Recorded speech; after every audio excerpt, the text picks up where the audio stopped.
There's some weird things. I'm going to put a link into the chat line right now.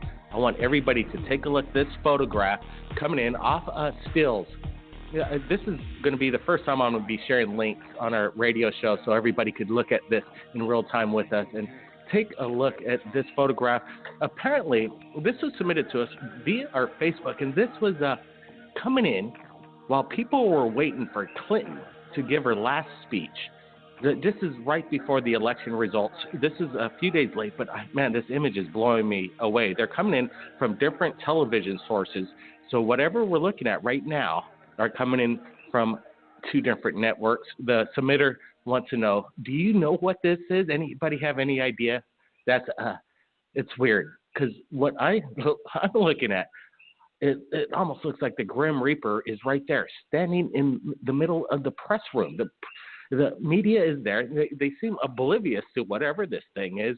If anybody could capture video of this event, Clinton's last speech right before the campaign, I want to see if we can narrow down whatever this anomaly, this creepy, scary thing is right in the middle of the press room. Wow, this is pretty interesting and spooky to me. I want to get your people's thoughts below in the comments because I want to share this to you right now. Third Phase Moon, what's going on over there? What is this? Very, very interesting. Now, let's get to this next video. We got a lot of callers going to be calling in tonight, but before we get to the callers, I wanted to share with you this incredible video of what looks to be an airplane chasing some kind of UFO over Letchworth. 2016, this was captured. And the person that captured this, his name is, let's see. His name is Ben, and he's wanting to get the opinions of the people of what he captured. Take a look at this link, guys. Take a look at this link, and you tell me. It looks like a little Cessna airplane is tracking or chasing some kind of UFO. Look at this video. Look at this video, and you tell me what it is, because he claims that this is real. There's no Photoshop of any kind. He says it looks like it was a small triangular craft and is moving very fast. He says the plane was chasing it. It was matching its speed and direction. This is 100% real, and he cannot believe what he captured on video. Take a look at this video. He says I've seen all sorts of things flying around, but nothing like this. He filmed this with his HTC M9 camera.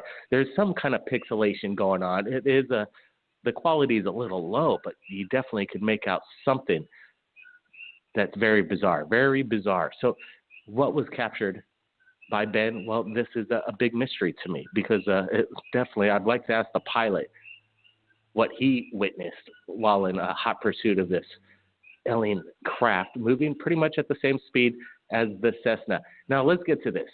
Another video coming in. We got so many videos, so much information coming in right here at Third Phase Moon. I want to show you what Dolly Safran captured just last night during the supermoon. The supermoon. Millions of people had their eyes on the skies, and Dolly captured this. Take a look at this.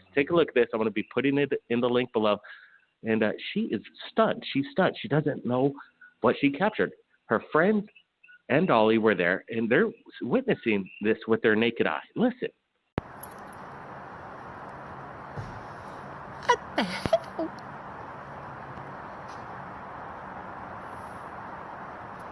Maybe it's a plane? No, Donna. Well, I can't see it.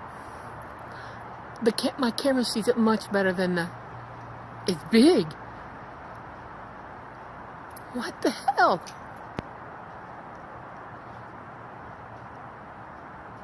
Huh. Wow. Okay. So, what did Dolly capture? Wow, it's foggling. It's not like a lens refraction, in my opinion. It's not. You could see the camera.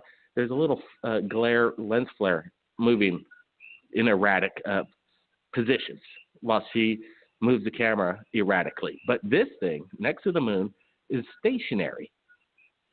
Some people might say this could be planet Nibiru. I'm not exactly sure, but it definitely looks big. And they can explain what they're witnessing, what they filmed. So the link is there. Everybody take a look at the links that I just applied, and it is quite amazing. What's going on right now? It's a big question. It is Monday night, Third Phase Moon Radio. So everybody stand by. This is Blake Cousins. We are live. So we're going to be getting 2 calls. The number to call in is 3.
Welcome back, everybody. It is really busy right here at Third Phase Moon. I just shared incredible evidence to you, 3 different submissions coming in within a few hours right here at Third Phase Moon, and we got a lot more. So I'm going to have to end this radio show a little short tonight. We're going to be getting to some calls, but let me tell you, I got so much material coming in, so much UFO evidence. I want to share it to you, the people, to the world. So I'm going to edit this, get it up to you with incredible videos. Wait till you see what's coming up right here at Third Phase Moon. But right now, it is Monday night, and we will be taking calls from the public. So let's bring them in. And if you want to get to the top of the phone line, so I get to you first, go ahead and press number 1 on your pad, and you'll be bumped up to the top. So we know that you want to share something right now to the world. So, what was captured all over the world? Well, that is a big question. What did we just see tonight? Leave your comments below. Now, let's get to the first caller right now. We're live, and let's bring in area code 602. How you doing tonight? Oh, I'm pretty good. Are you talking to me? Yep. How you doing? Where are you calling in from, sir? What's your name? My name is Glenn Fisher. I'm in Pennsylvania, Allentown, right. Pennsylvania. All right, Glenn. Hey, welcome. Welcome to this Monday night live radio show. We just showed some links on our show that we're going to be sharing to the world. It's great that people are able to... Go ahead.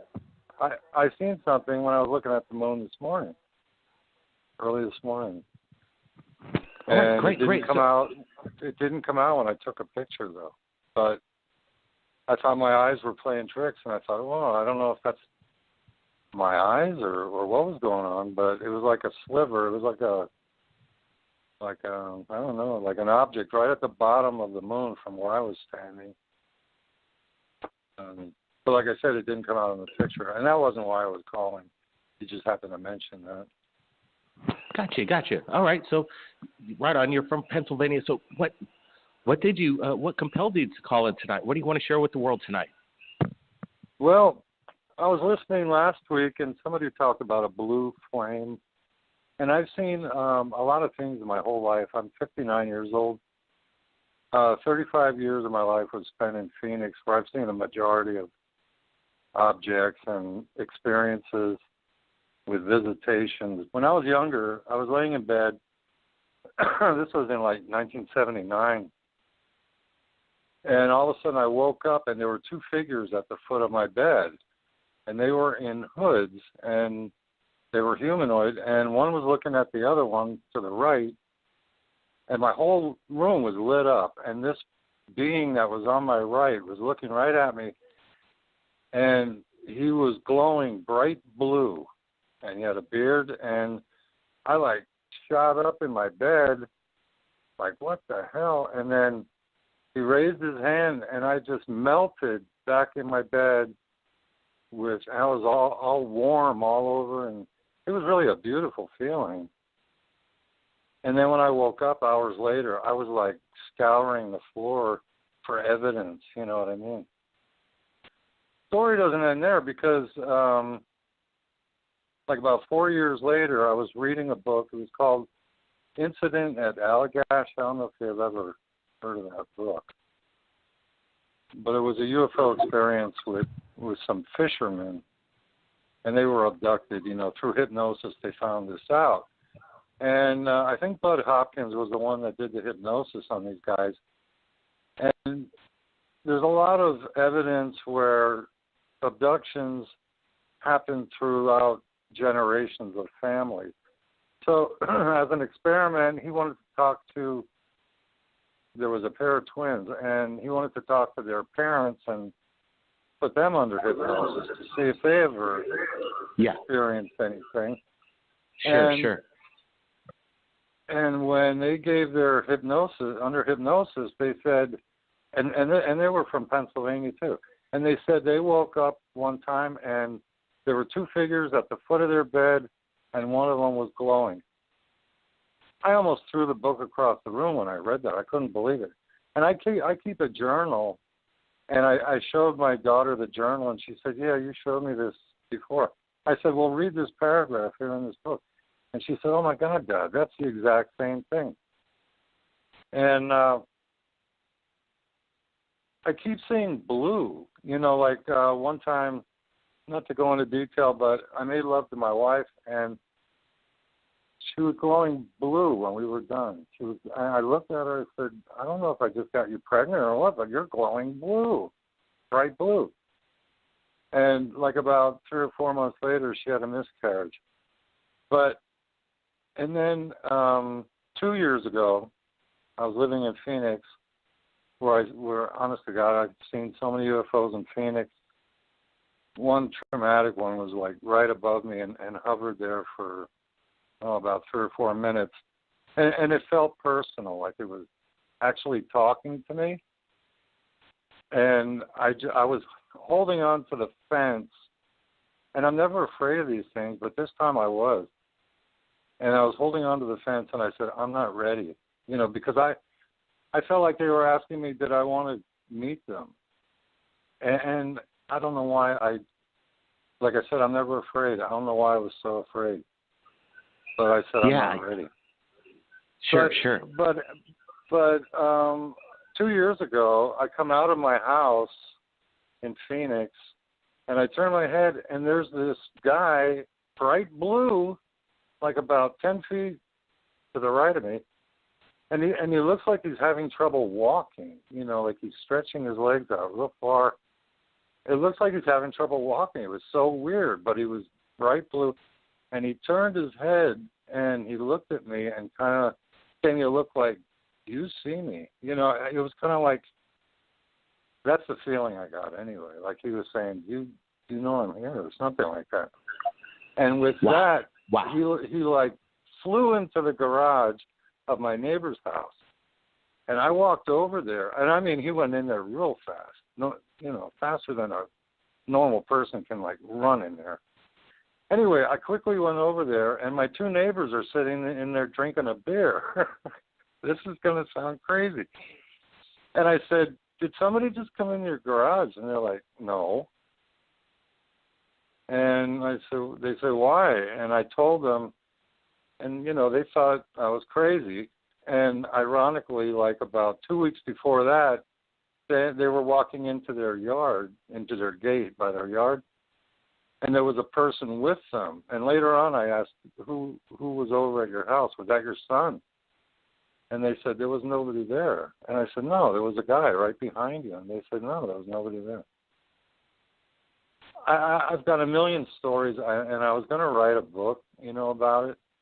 And I've reported to MUFON like about 4 times. And I got to the point, I'm like, they're going to say, this guy's nuts, or why does he keep doing this, you know? Wow, you know, Glenn, yeah, sure, go ahead. You know what? Right. Yeah. Wow, Glenn, what you're telling us tonight is you're not crazy.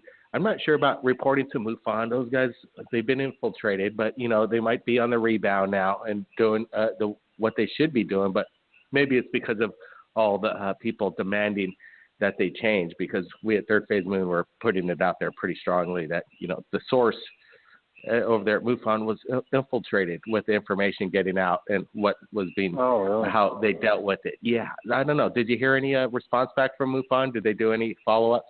Well, they did. When I reported my last one, where it was a very close experience, my brother was on the phone with me at the time when I was having this encounter, and my brother was so scared by what I was saying, he hung up. But anyway, when I made my report to MUFON, they called me back the next day, and they wanted my brother's phone number to verify things. And I had asked them, I said, did anybody else report this? I said, because this thing was so bright, you couldn't even look at it. It was so bright.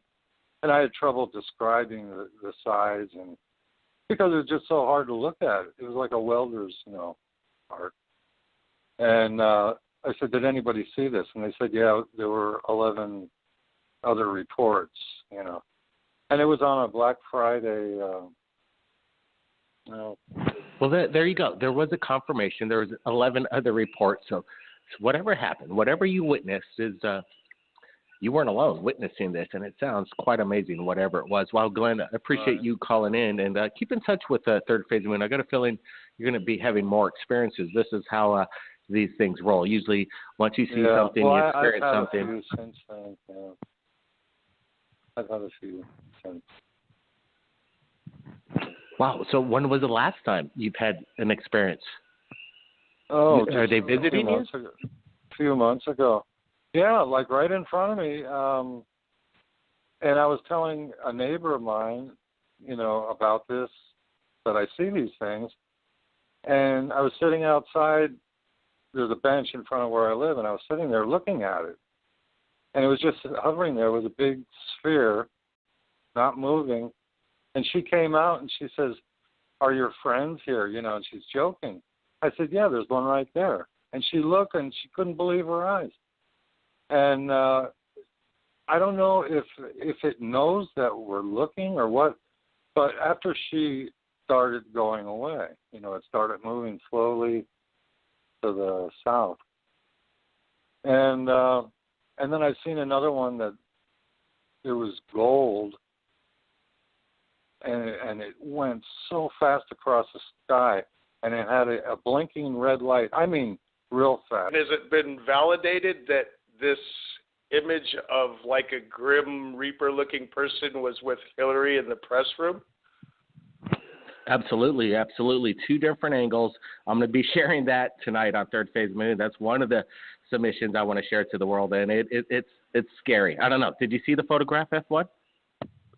No, I looked all over, but one thing, I'm just going to assume from what I do know, and it's so funny that none of this information ever really was broadcasted so that people could know. I mean, Trump didn't say anything about it. I'm just curious about why it was never, ever brought up that Hillary has been going to witches' meetings in Los Angeles